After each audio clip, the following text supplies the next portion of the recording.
तो hello students, कैसे हैं आप सभी। जैसा कि आप जानते हैं कि हमारा पॉलिनोमियल ख़त्म हो चुका है। पॉलिनोमियल को हमने एक लेक्चर में 1 घंटे में पूरा ख़त्म किया है।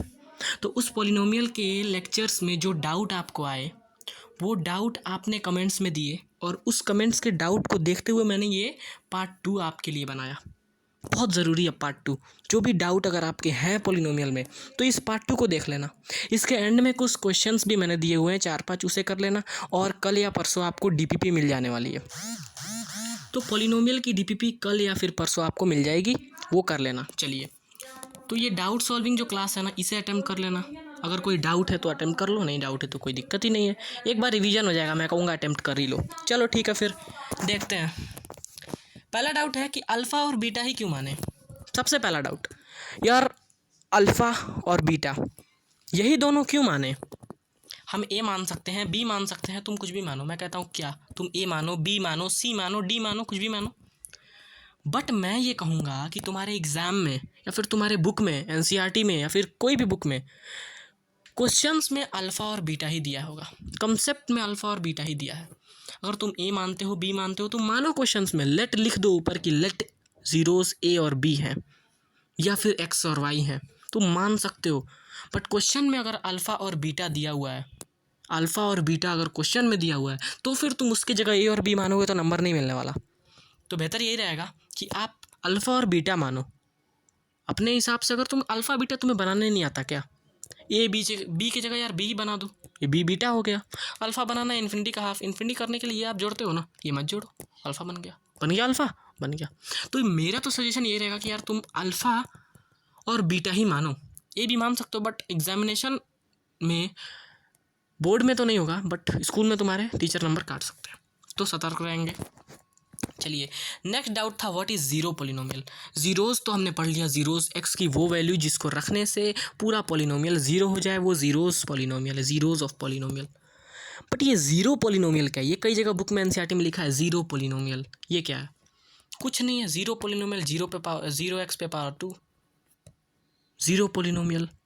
समझ पा रहे हो, 0x⁴, ज़ीरो पॉलिनोमियल। कोई भी कुछ भी हो, आगे अगर कोफिशिएंट जीरो है, ज़ीरो पॉलिनोमियल। क्योंकि इसको एट द एंड अगर मल्टीप्लाई करोगे तो आप ज़ीरो ही रहेगा, रहेगा नहीं रहेगा। और कई लोग पूछेंगे यार इसकी डिग्री क्या होती है, हम इसे क्या कहेंगे, लीनियर क्वाड्रेटिक। अभी तक ज़ीरो पॉलिनोमियल की डिग्री डिफाइन नहीं की गई है, तो हम इसे नॉट डिफाइंड कहते हैं। कहते हैं कि ये नॉट डिफाइंड है, डिफाइंड नहीं की गई है, तो इसे नॉट डिफाइंड कहते हैं। ज़ीरो पॉलिनोमियल की डिग्री डिफाइन नहीं की गई है। तो ज़ीरो पॉलिनोमियल समझ में आया। आपका दूसरा डाउट था, एक बच्चे ने पूछा था, तो दूसरा डाउट ज़ीरो पॉलिनोमियल वो क्लियर हो गया। ठीक है, कोई भी पॉलिनोमियल जिस एट द एंड करने पे ज़ीरो आ जाए, या फिर 0x लिखा है ना स्क्वायर, तो ये एट द एंड करने पे ज़ीरो ही आएगा, या फिर कोएफिशिएंट जीरो है, जो भी है ज़ीरो पॉलिनोमियल है। समझ गया, ठीक है, वो तो समझ ही गए आप। चलिए, next doubt, doubt third, formula revise करवा दो। ये डाउट नहीं है, ये तो मैंने लेक्चर में ऑलरेडी करवा रखा है, बट फार्मूला वंस अगेन चाहिए इनको। ठीक है, चलो फार्मूला एक बार और रिवाइज करवाते हैं यार। ज़्यादा लंबी क्लास नहीं रखेंगे, डाउट सॉल्विंग क्लास है। ज़्यादा डाउट आपके आए भी नहीं, 4 से 5 doubt at the end. 4 doubt थे, एक डाउट मैंने अपने मन से, लास्ट वाला डाउट जो है वो किया, क्योंकि काफ़ी बच्चों को वो डाउट आता है। तो अगर आप लोग नहीं कमेंट कर किए तो मैं एक डाउट अपने प्लस से अलग से प्लस कर दिया, तो ठीक है। ये फार्मूला एक बार और रिवाइज करवा दो। फार्मूला आप एक बार पहले रिवाइज करिए, वो क्या कंसेप्ट, कि पॉलिनोमियल को हमने रिलेशनशिप वेरीफाई करवाया था ना। वो वेरिफिकेशन जब हमने करवाया था तो कौन सा फार्मूला यूज़ हुआ, ये वाला फार्मूला यूज़ हुआ। अल्फ़ा और beta minus b by a थे, और alpha into beta c by a थे। यूज़ हुआ था नहीं हुआ था, याद करो। Alpha plus beta minus b by a, मतलब ज़ीरोज़ को ऐड करो तो minus b by a. Alpha into beta c, अब ये बी क्या है, ए क्या है, सी क्या है, वो सब मैंने बताया हुआ है। अगर नहीं समझ में आता फिर एक बार बताता हूँ, ले लो भाई। सपोज़ करो ये है, यहाँ पे मैं आपको दिखा रहा हूँ x² माइनस 2x प्लस 4, ये है। ये एक पॉलिनोमियल है, मानो क्या सच में है। तो इसमें minus b by a zeroes होंगे। अरे सम ऑफ ज़ीरोज़ है ना माइनस बी बाई ए, तो बी क्या है, बी इसको लेते हैं, सेकेंड वाले टर्म के कोफिशिएंट को बी लेते हैं। कोफिशिएंट जानते हो, वेरिएबल से पहले आता है, ठीक है। तो माइनस ऑफ -2/1, इसका तो 1 ही है, कुछ नहीं तो 1 रहेगा। तो -(-2/1) यानी कि 2 माइनस माइनस कट जाएगा ना तो 2 हो जाएगा, तो इसको 0 हो गया। और सी बाई ए, सी क्या है, थर्ड टर्म को सी कहते हैं और इसको 4a कहते हैं, तो सी बाई ए यानी 4/1 4 होगा। ठीक है, चलो सेकेंड फार्मूला था x² minus s x plus P. ये क्या था, ये हमने पॉलिनोमियल के जीरोस तो निकाल दिए, जीरोस दिया है या फिर सम ऑफ जीरोस दिया है तो पॉलिनोमियल तो निकालना पड़ेगा, वो तो आना चाहिए ना। तो हमने जीरोस निकाल दिए। क्या हम पॉलिनोमियल निकालने के लायक हैं? क्या हम निकाल सकते हैं पॉलिनोमियल? याद करो, निकाल सकते हो। ये फार्मूला है x² minus s x plus p. S क्या है, एस है सम ऑफ रूट्स, मतलब जीरोस का sum, alpha plus beta minus b by a, याद आ रहा है? वो जो होगा वो यहाँ पे पुट करोगे और प्रोडक्ट ऑफ रूट पी जो होगा वो यहाँ पुट करोगे। ठीक है, चलो तो x² minus s x plus P याद करो, याद रख लो, रिवाइज करो, दोहराओ। x² minus s x plus P, x² minus s x plus P, x² minus s x plus P, x² minus s x plus P, x² minus s x plus P. मैं इतने बार क्यों revision करवा रहा हूँ? क्योंकि direct exam में question आ गया कि पॉलिनोमियल बनाओ, इसका दिया हुआ है, इसका पॉलिनोमियल बनाओ, समझ गए? ठीक है, ये तो समझ गए आप। चलिए, ये तो हमने बता दिया x² minus s x plus P, ये तो था ना। अरे यार ये क्या हो गया, सॉरी, चलो x² minus s x plus P था। कोई भी पॉलीनोमियल दिया है उसका जो जीरो है, सपोज अल्फा प्लस बीटा 2 निकला है और अल्फा इंटू बीटा 4 निकला है, समझ पाए? तो 2 यहाँ पे रखोगे, क्या रखोगे, x² माइनस 2x प्लस में 4, ये ऐसे बनेगा, समझ गए? तो फॉर्मूले आपके एट द एंड रिवाइज हो गए, देख पा रहे हो आप। ये एक फार्मूला हो गया, ये 2 फार्मूलेज हो गए, ये दोनों पॉलिनोमियल में फार्मूला आपको देखने को मिल जाएंगे। ठीक है, चलो उसके बाद क्या है,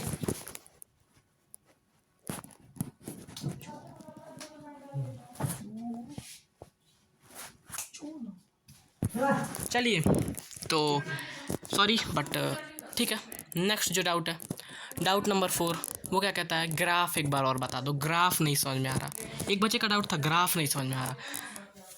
मैं कहूँगा ग्राफ से उतने क्वेश्चन तो आते नहीं, बट हाँ आ सकते हैं, तो समझना चाहिए। मैं बता देता हूँ एक बार, देखो ये सपोज ये ग्राफ है, ये दिया हुआ है ग्राफ, तो इस ग्राफ में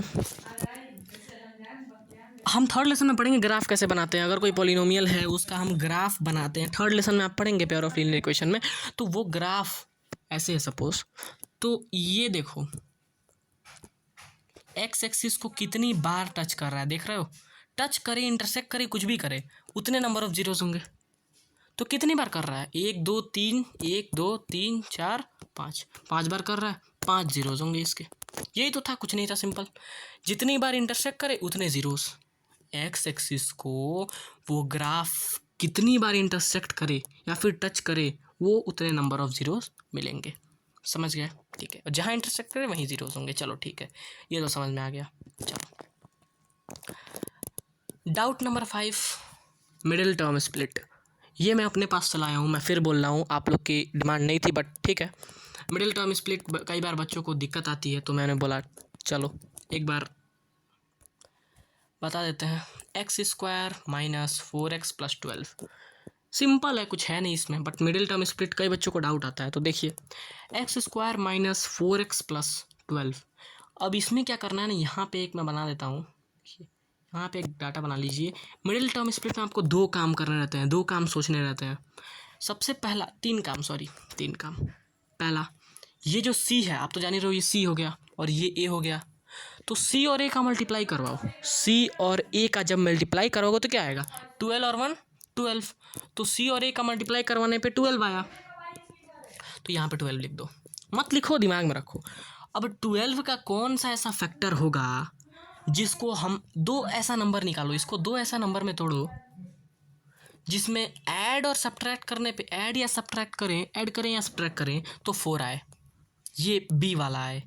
बट मल्टीप्लाई करने पे इससे आपने मल्टीप्लाई किया है ना, वो वाला नंबर आए, समझ पाए? ये तो यहाँ पे कुछ नहीं था, तो 12 था, अगर 2 रहता तो 12 टू 24 आना चाहिए था, तो मल्टीप्लाई करने पे ये वाला नंबर आए, समझ पाए?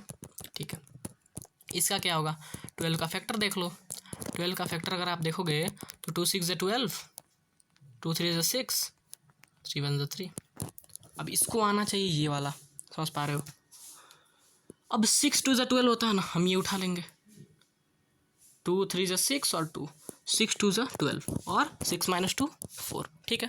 तो एक्स स्क्वायर जो कि माइनस में 4 आना है तो माइनस में 6x प्लस में 2x प्लस 12, ये हो गया, ये हो गया, हमें ये मिल गया, समझे। अब इन दोनों को ग्रुप करो और कॉमन निकालो, इन दोनों को ग्रुप करो, ये दो चीज़ें मिली है ना, दोनों को ग्रुप करो। कैसे, देखो क्या था, एक्स स्क्वायर माइनस 6x, इसमें से क्या कॉमन निकलेगा, एक्स कॉमन निकलेगा, ठीक है। तो एक्स कॉमन निकाल दो, एक्स माइनस 6। नेक्स्ट क्या था, 2x प्लस 12, इसमें से क्या कॉमन निकलेगा, 2 निकलेगा कॉमन, ठीक है। 2 कॉमन निकाल दो, x प्लस 6, मल्टीप्लाई करेगा इधर, डिवाइड करेगा तो 6 ही होगा ना, तो x प्लस 6। तो ये x माइनस 6 होगा क्योंकि ब्रैकेट के पहले माइनस है, ऐसा मुझे लग रहा है, ठीक है। तो यहाँ माइनस होगा, -6, क्योंकि यहाँ पे वो हो गया, ये है ना, देख पा रहे हो आप लोग। एक बार और चेक करवा लेते हैं, देखो x square minus 4x plus 12 था, मैंने कहा एक्स स्क्वायर माइनस 6x और प्लस में 2 हो गया। और यहाँ पे सॉरी एक दिक्कत आ गई, रुको, ये गलती आई थी, चलो यहाँ पे माइनस होगा, तो ठीक है, यहाँ पे माइनस है तो अपन आराम से कर लेंगे, ये माइनस का 12 है, इसमें से कॉमन लो, 2x है, इसमें से कॉमन लेंगे तो x कॉमन निकलेगा, निकलेगा नहीं निकलेगा, बोलो x कॉमन निकलेगा ना, हाँ निकलेगा। तो x माइनस में 6, इसमें से 2 कॉमन निकलेगा, x माइनस में 6 हो गया। तो x माइनस में 6 और x माइनस में 6 कॉमन, और x प्लस में 2 कॉमन, तो यहाँ पे x माइनस में 6 और x प्लस में 2, ये निकल गया, ये निकल गया दोनों। अब या तो ये 0 होगा या तो ये 0 होगा, अब दोनों में से कोई तो 0 होगा ना। अब ये तो आप सॉल्व करो क्वेश्चन, ये तो मिडिल टर्म स्प्लिट यहीं ख़त्म होता है, मिडिल टर्म स्प्लिट बेसिकली यहीं ख़त्म होता है, बट आपको सॉल्व करना है चूँकि, तो मैंने यहाँ तक करवाया। अब या तो ये 0 होगा या तो ये 0 होगा, तो x माइनस 6 0 है तो x 6 हो जाएगा, x प्लस 2 0 है तो x माइनस 2 हो जाएगा। समझ पाए, इजी कॉन्सेप्ट था। अब DPP कर लेना, DPP आ रही है, बहुत ज़रूरी है, उसे कर लेना, वो मिस नहीं होनी चाहिए, DPP बहुत ज़रूरी है, तो उसे कर लेना। चलो, DPP में कुछ 20 या फिर 15 क्वेश्चंस होते हैं, वो बहुत इंपॉर्टेंट होते हैं, उसे कर लेना, डिफरेंट बुक्स के होते हैं, तो कर लेना, कई बार आए हुए होते हैं क्वेश्चंस, तो वो कर लेना। नाउ HW, आपके लिए HW कुछ होमवर्क्स 2-3 होंगे, देखते हैं।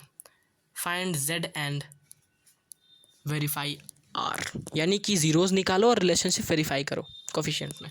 तो ये एक है, एक ये है, एक ये है, एक ये है, एक ये है, तीन आपको दे रखे हैं। और DPP, और चौथा में कुछ नहीं है, ऐसे ही ब्लैंक बन गया, DPP है, ये इस सेक्शन की जगह पे DPP लिख लेना, DPP है। तो ये तीनों का आंसर कमेंट में बताओ। यार तुम कमेंट में आंसर नहीं बताते यार, बहुत बुरा करते हो, कमेंट में आंसर बताओ यार, या तो तुम क्वेश्चन का आंसर करते ही नहीं, या तो करते हो तो बताते नहीं, तो बताया करो। ये और ये कर लो सिंपली, इसमें लोगों को दिक्कत होगा, तो इसमें क्या करना है, 24.5 है, इसको इससे मल्टीप्लाई करो, 24.5 को 1/2 से मल्टीप्लाई करो, क्या होगा, करके देख लो क्या आएगा। देख यार, देख तेरे को बताता हूँ, 24.5 इंटू 1/2, 1/2 को अपन क्या लिख सकते हैं, 0.5 लिख सकते हैं, यहाँ पे 0.5। अब इसको जब मल्टीप्लाई करोगे, जो आंसर आएगा उससे वेरीफाई करोगे, ठीक है। चलो, कई बार इस क्वेश्चंस में गलत भी होते हैं, ऐसा नहीं है कि सही रहते हैं। अगर आपके जीरोस परफेक्ट नहीं निकलना है इसमें, यानी कि क्वेश्चन गलत है। कई बार ऐसे स्कैम कर देता है, क्वेश्चन गलत देता है, लोग जीरोस निकालने में कन्फ्यूजन आ जाता है, ऐसा मत करना। अगर नहीं निकलना है, सारा स्टेप सही है, इसका मतलब ये है कि क्वेश्चन गलत है, ठीक है। ये क्या था, ये देखो, ये भूल रहा था कॉन्सेप्ट, जाते जाते ये भी बता के जाना कि इसमें कितने जीरोस हैं। जीरोस तो समझ में आना आपको, कैसे निकालें, कैसे जीरोस निकालोगे कि देखो, जितने पॉइंट को वो इंटरसेक्ट कर रहा है उतने नंबर ऑफ जीरो, ये तो मैंने बताया, तो इसमें बताते जाना। बेसिकली कोई भी बता देगा 5 जीरोज़ हैं, तो मैं ये बता दे रहा हूँ, इसमें आपके 5 जीरोज़ होंगे, 1 2 3 4 5, तो 5 जीरोज़ बेसिकली, ठीक है। थैंक्स, सेशन ख़त्म हुआ आज का, यहाँ पे क्लास ख़त्म हुआ, वीडियो ख़त्म हुई आज की। थैंक्स, जो भी आपके डाउट थे वो क्लियर हुए। फिर फिर भी कोई डीपीपी में अगर डाउट बच गई कमेंट कर देना। अपन जब थर्ड लेक्चर शुरू कर रहे होंगे, थर्ड क्लास शुरू कर रहे होंगे थर्ड लेसन का, उसमें 10-20 मिनट शुरू के आपको पॉलिनोमियल करा देंगे। या फिर ये मत समझना कि सेकंड लेक्चर हो गया, मेरा डाउट बच गया, अब नहीं कराएंगे। तुम कमेंट तो करो, थर्ड लेक्चर भी आ सकता है इसका, समझ रहे हो ना। ये मत सोचना कि यार अब नहीं कराएगा, अब नहीं कराएंगे। तुम कमेंट तो करो और करके एक बार चेक तो करो क्या थर्ड लेक्चर नहीं आ रहा है, फिर तुम बोलो। तो तुम कमेंट करो, कोई भी डाउट है, कोई भी दुनिया का क्वेश्चन में अगर डाउट आ जा रहा है तुम कमेंट करो, उसके बाद बोलो अगर थर्ड लेक्चर नहीं बनता है तो। चलो ठीक है, कमेंट करना मत भूलना और सब्सक्राइब कर लो यार, आए हो तो सब्सक्राइब कर लो, बहुत ये चीज़ बहुत ज़रूरी है, सब्सक्राइब कर लो। 50 सब्सक्राइबर्स जल्द से जल्द कर दो। लगे यार हर वीडियो में बोलता हूँ 50 सब्सक्राइबर्स कर दो, क्योंकि 50 सब्सक्राइबर्स होने के बाद एक बहुत इंपॉर्टेंट चीज़ होने वाली है। क्या होने वाली है? तीसरा चैप्टर आ रहा है। ये तो आपको पता है कि तीसरा चैप्टर आ रहा है, ठीक है। तो ये क्या था, 50 सब्सक्राइबर्स होने के बाद क्या होने वाला है, ये था। तो 50 सब्सक्राइबर्स होने के बाद बहुत ही ज़रूरी चीज़ ये होगी कि अपन यूट्यूब पे लाइव पढ़ रहे होंगे। लाइव समझ रहे हो ना। उस समय आपको कोई भी दिक्कत आएगी लाइव में, तुरंत चैट करोगे, तुरंत ऑन द स्पॉट बताऊंगा। तो लाइव पढ़ रहे होंगे, समझ पा रहे हो। तो 50 सब्सक्राइबर्स जल्दी कर दो। यूट्यूब का एनेबलिंग है कि 50 से पहले लाइव अपन नहीं पढ़ सकते, तो 50 सब्सक्राइबर्स कर दो, लाइव हम पढ़ेंगे। टाइमिंग बहुत ही क्वालिटी वाली रखूँगा कि आपका ट्यूशन, आपका स्कूल कुछ भी ना छूटे। तो 50 सब्सक्राइबर्स जल्दी जल्दी कर दो। क्लिक ही तो करना है यार, क्या करना है उसमें, तो कर दो। बेनिफिट है बहुत, पढ़ेंगे अपन लाइव, दिक्कत नहीं है, ठीक है। बाय बाय, चलते हैं, मिलेंगे इसी के साथ ऐसी एक नेक्स्ट वीडियो में, बता देना। और अगर सुनो एक बहुत ज़रूरी बात, ये क्लास 16 मिनट की हुई ना, चलो ठीक है, अभी टाइम है अपन के पास 20 मिनट सोच रहा था मैं लेने के लिए, तो 16 मिनट की क्लास हुई। जिसको जाना है वो जा सकता है, अगर वीडियो स्किप करना है कर सकता है। बट एक इम्पॉर्टेंट बात थी, वो ये थी, अगर आप स्किप कर रहे हो कर दो स्किप, बट एक बात थी, अगर सुन के जाओगे बेटर रहेगा। मैथ्स के अलावा कोई और सब्जेक्ट में कुछ फंसे या फिर उसके सिलेबस कंप्लीट करवाने हो, बोलो, करवाएंगे। एसएसटी का करवाना है, सोशल साइंस करवाना है, करवा लेंगे अपन, करवाएंगे। अगर सोशल साइंस का करवाना है बोलो, करवाएंगे। साइंस का करवाना है बोलो, करवाएंगे। अभी तो मैथ का स्टार्ट मैथ का किया है, मैथ ही तो तुम देखो और पढ़ो। अगर एसएसटी चाहिए बोल देना। मैं जानता हूँ एसएसटी कोई नहीं डिमांड करेगा क्योंकि डिगराज सर है, तो एसएसटी तो समझ रहे हो तुम। तो कोई भी सब्जेक्ट का अगर डिमांड है तो बोल दो। अगर हिंदी पढ़ानी है, हिंदी का डिमांड है तो बोल दो, एक मैम है बगल में, हम बोल देंगे, वो वीडियोस बना के डाला करेंगी, दिया करेंगे आपको। बिकॉज हिंदी में थोड़ा समझ रहे हो मेरा हाथ उतना नहीं है, बट ठीक है।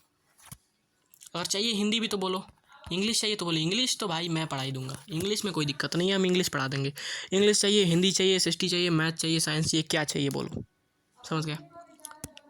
और जो लोग नए हैं वो जानते ही होंगे कि साल भर हम बहुत ही मतलब बढ़िया तरीके से पढ़ने वाले हैं। हर चैप्टर के 2-2, 3-3, 4-4 लेक्चर्स होने वाले हैं। अभी चैप्टर 1 खत्म हो गया, चैप्टर 2 खत्म हो गया, ये नहीं कि लेक्चर खत्म हो गया चैप्टर 2 का। अगर बोलोगे तो चैप्टर 2 का लेक्चर आएगा, तीसरा आ सकता है, 5वां आ सकता है, तो ठीक है बोलो।